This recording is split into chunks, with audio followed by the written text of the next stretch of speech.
ভালো আছেন আপা? হ্যাঁ ভালো আছে। আপনি আচ্ছা, এখানে কি কি আচার বিক্রি হচ্ছে, মানে আচারগুলো একটু নাম বলেন।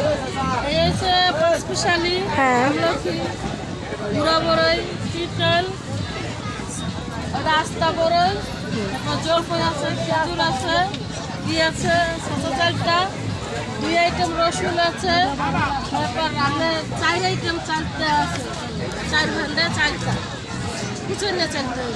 আচ্ছা আপা, এগুলো কি আপনি মানে এগুলো কি নিজেরাই তৈরি করেন বাসায়? হ্যাঁ এগুলো আমার হাজব্যান্ড তৈরি করে। ও, তো এটার নাম হলো বারেক ভাইয়ের মজাদার আচার। হ্যাঁ এই দোকানটা বারেক ভাইয়ের মজাদার আছে।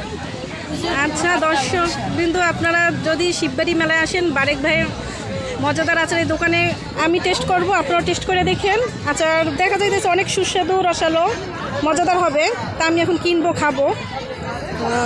না আচ্ছা, আমি পরে নিচ্ছি। হ্যাঁ,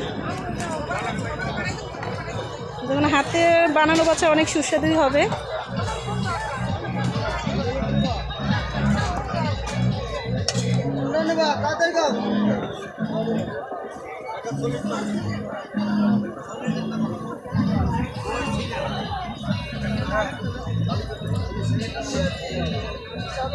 মানুষ সব জিনিস খাওয়ানোর চেষ্টাই করবেন।